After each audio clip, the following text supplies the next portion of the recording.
Good morning fams! Kita ketemu lagi di Ragam Indonesia, Indonesia mendunia. Seperti biasa bersama Joy Richie di sini. Wih, pagi-pagi metik apaan nih? Enak bener ya, lihat yang seger-seger kalau pagi gini. Nah, ini yang dinamakan jeruk pamelo fams. Pamelo merupakan jeruk asli Indonesia yang punya nilai jual tinggi di pasaran internasional. Wih, ukurannya gede-gede, sering salah kaprah nih, disamakan dengan jeruk Bali. Padahal beda loh fams, daging buahnya juga tebal dengan kandungan air yang banyak banget. Ada 4 jenis jeruk pamelo unggulan di Indonesia, yaitu jenis Rambangan, Srinyonya, Magetan, dan Pamelo Madu. 3 jenis pamelo banyak ditanam di Kabupaten Magetan dan Madiun, sedangkan jenis madu menjadi andalan Desa Bageng, Kecamatan Gembong, Kabupaten Pati, Jawa Tengah. Sejak tahun 2018, jeruk pamelo dari Pati bahkan udah kewalahan memenuhi permintaan pasar ekspor yang begitu tinggi. Hohoho, pamelo jadi incaran dari seluruh dunia fams. Gimana nggak diincar luar negeri? Kandungan vitamin dan nutrisi lainnya udah terbukti lebih banyak dibanding jeruk jenis lain. Jangankan permintaan dari luar negeri fams, kebutuhan untuk dalam negeri aja, produksi jeruk pamelo di Indonesia memang belum sebesar jenis jeruk lainnya. Jeruk pamelo yang ditanam di Desa Bageng punya rasa dan tekstur yang khas fams. Kalau udah makin matang dari pohon fams, biji jeruk pamelo ini akan hilang dengan sendirinya. Kalau soal manisnya fams, gak usah ditanya. Ini yang manisnya paling mantap di antara jenis lainnya. Terus uniknya lagi nih fams, jeruk pamelo yang udah dipetik lebih dari 2 minggu, daging buahnya bakalan tambah manis dan mengandung banyak air. Karena dibudidayakan di Desa Bageng sejak puluhan tahun, makanya banyak yang bilang jenis ini adalah pamelo Bageng. Desa Bageng sendirinya jaraknya cuma 1 jam perjalanan dari kota Pati. Di sepanjang jalan desa, sampai pekarangan rumah warga, di mana-mana pasti ada pohon jeruk pamelo dengan buah yang bergelantungan. Kalau mau tahu siapa pelopor jeruk pamelo di Kabupaten Pati sampai ke Kementerian Pertanian, ini dia nih orangnya fams. Namanya Pak Rusdi. Satu lagi, keunggulan jeruk pamelo adalah nggak kenal yang namanya musim. Tiap hari pasti ada aja nih pohon pamelo yang bisa dipanen. Tapi biasanya panen raya pamelo jatuh pada bulan Mei hingga Juni. Nah, terus kalau yang udah bisa dipetik ini nih, ciri-cirinya gimana tuh Pak? Ya, ini pori-pori ini sudah membesar, melebar. Kalau masih muda itu nggak bisa ini pori-pori ini nggak kelihatan. Ataupun dari tradisi orang desa itu kalau yang bawah ini sudah diginikan atau ditekan itu lentur. Coba kita buktikan fams, bener nggak nih kita metik sesuai arahan dari Pak Rusdi? Kalau udah dikupas, kelihatan banget nih fams. Warna daging buah jeruk pamelo lebih merah dari jeruk Bali yang biasa. Rasa pahit-pahit kayak di jeruk Bali juga nggak ada di jeruk pamelo loh fams. Kalau rasanya gimana kak? Rasanya itu jauh lebih manis, banyak mengandung air, dan bijinya pun tidak ada. Makanya jeruk pamelo dengan kualitas super harganya bisa mencapai Rp16.000 per buahnya.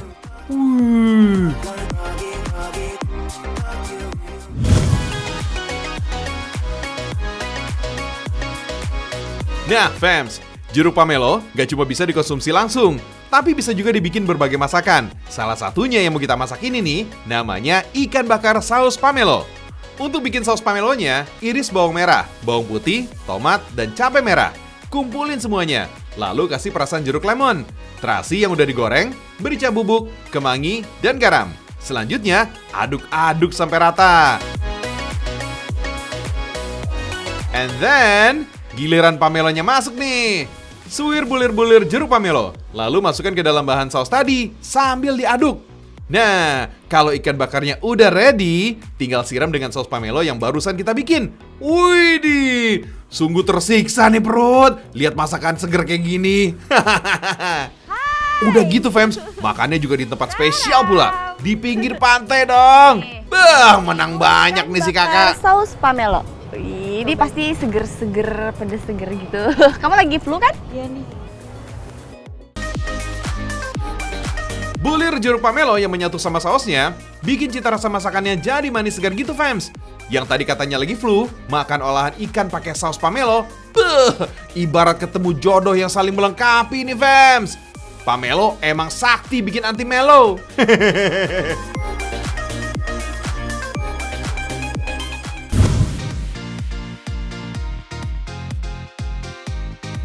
Masih ada hubungannya sama jeruk nih fams. Kalau yang ini namanya kalua jeruk. Makanan ini khas dari Ciwidey, Kabupaten Bandung. Makanan manisan ini terbuat dari kulit jeruk. Padahal kulit jeruk Bali kan rasanya pahit ya fams. Tapi kalau di sini bisa loh jadi manis dan teksturnya jadi lembut. Malahan kalau udah diolah, warna-warninya bikin jadi meriah. Persis kayak tenda kawinan ya fams. Bentuk potongannya juga bermacam-macam fams. Kalua jeruk banyak dijumpai di toko oleh-oleh di sepanjang jalan di Ciwidey. Harganya sekitar Rp50.000 per kilogram. Belinya juga bisa dicampur berbagai warna fams. Untuk membuat kalua jeruk, dibutuhkan buah jeruk Bali yang belum matang. Setelah dibelah, ambil bagian kulitnya. Kemudian kupas kulit arinya, lalu dipotong kecil-kecil. Selanjutnya, rendam kulit jeruk dengan air kapur sirih selama 1 malam. Ini dia nih, yang bikin kulit jeruk Bali tadi jadi nggak pahit, serta teksturnya jadi lembut. Setelah itu, kulit jeruknya dicuci bersih dan direbus. Kemudian, masak hingga matang, serta campur dengan pewarna makanan. Kalau warnanya udah tercampur rata, berarti udah siap nih untuk dipasarkan dan dijadikan oleh-oleh khas Ciwidey.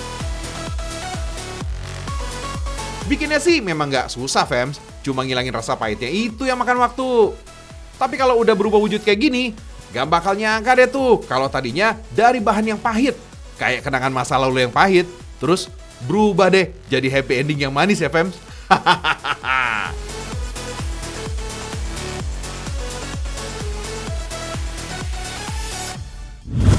Fams, gak hanya hasil alam dan kerajinan Indonesia aja mendunia. Nah, nih, tuh ya.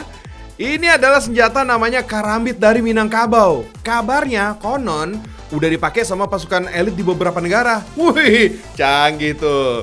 Cuma ada lagi di senjata asli dari Indonesia yang gak kalah kerennya. Nah, seperti apa? Yuk, kita simak liputannya. Dia nggak bisa cabut ini. Kalau sudah cabut berarti sudah puncak itu sebagai pemungkas. Makanya kalau sudah dihunus ataupun udah dikeluarkan badik, pantang nyarung kalau belum ketemu mangsanya. Gitu. Dengar baik-baik tuh fams. Pokoknya jangan sesekali mengusik para pendekar pemegang badik. Kalau udah keluar dari sarungnya, pantang masuk sebelum ketemu lawannya. Ih, ngeri gak tuh?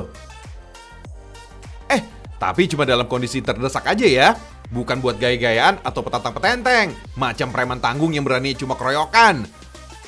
Karena sejatinya, senjata ini juga digunakan untuk menghalau binatang buas, serta berjuang melawan penjajah pada zaman dulu. Buat yang belum tahu, ini yang disebut dengan badik. Salah satu senjata khas Lampung yang etnik, klasik, dan yang pasti bikin bergidik.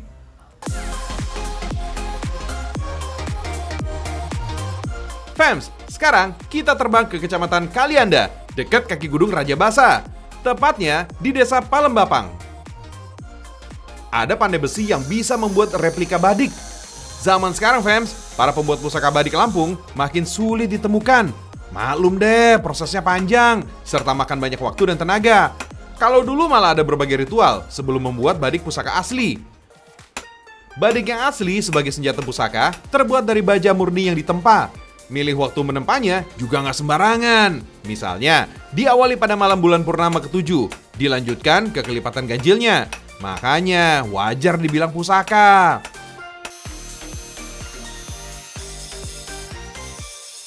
Karena itulah fams, gak sembarang orang boleh megang badik, kecuali dia udah memiliki ilmu kesaktian yang tinggi. Kira-kira ilmu apakah itu Tuan Guru? Enggak sembarang orang bisa mewarisi pusaka ini tadi, karena dia harus sudah siap secara mental, kesabaran dan ilmunya.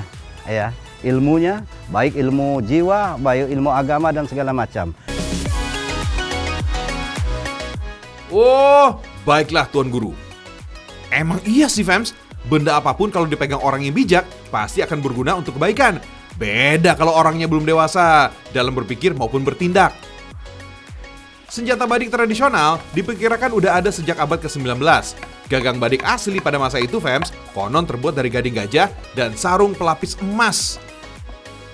Selain memiliki berbagai ukuran dan jenis, badik gak hanya milik kaum pria aja, fams. Wanita Lampung pada masa lalu juga ada yang menyembunyikan badik ukuran mini yang difungsikan sebagai tusuk konde.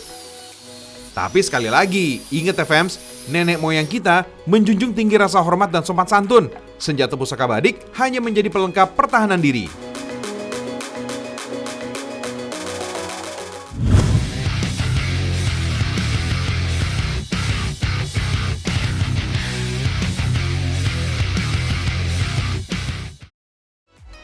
Oke deh fams, setelah belajar senjata di Lampung, sekarang kita belajar bela diri di Kebumen, Jawa Tengah. Ini yang dinamakan konto.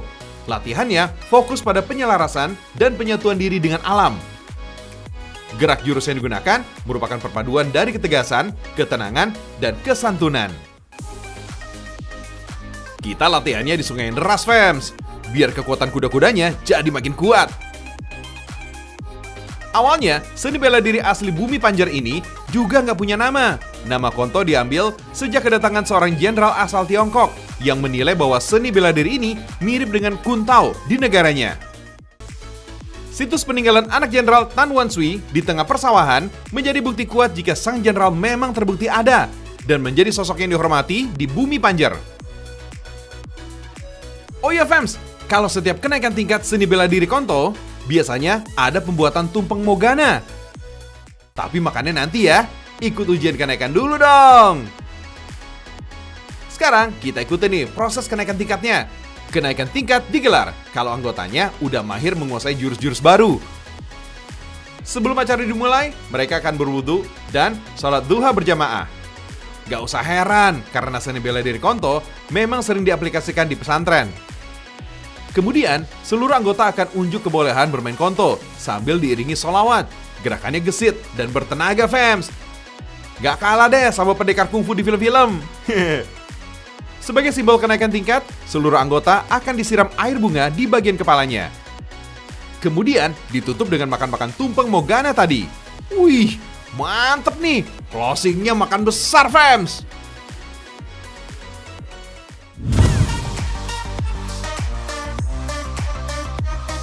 Setelah belajar ilmu konto, saatnya kita merantau ke negeri para pendekar fams. Tuh, baru sampai depan gerbangnya aja, udah ada Wiro Sableng sama si buta dari Goa Hantu. Wah, ngajakin adu ilmu nih. Ya elah, hari gini cinta damai dong fams. Ternyata ini bukan kampungnya para pendekar beneran, tapi tempat wisata yang memiliki konsep perkampungan pada era pendekar. Lokasinya ada di desa Sidaurip, Kecamatan Binangun, Kabupaten Cilacap. Di kampung ini justru nggak bakalan ada duel para pendekar. Yang ada, kita bisa belanja makanan tradisional. Tapi bayarnya nggak pakai rupiah fams. Kita harus gunakan uang dengan kepingan kayu yang digunakan sebagai alat transaksi. Namanya kepeng, yang artinya uang dalam bahasa Cilacap. Satu keping koin kepeng ini bernilai Rp2.000. Nanti kalau masih ada sisa koin belanja, bisa ditukar lagi ke rupiah kok.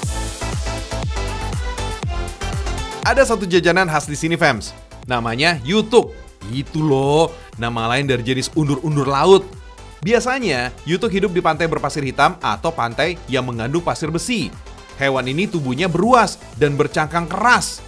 Yutuk ini fams, biasanya diolah menjadi rempeyek. Yutuk kalau diolah menjadi kuliner, rasanya gurih banget. Kandungan gizinya juga lumayan banyak, karena mengandung mineral dan protein yang tinggi.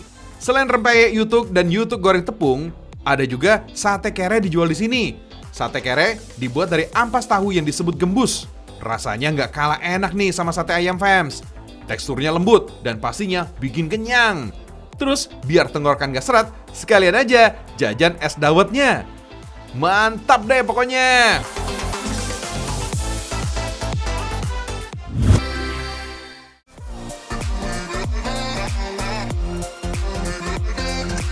Udah jam 6 pagi fams, artinya saya Joy Richie harus undur diri. Kita ketemu lagi hari Senin ya. Jangan lupa saksikan terus Seragam Indonesia, karena Indonesia mendunia. Jumat barokah untuk semua, dan selalu jaga protokol kesehatan ya.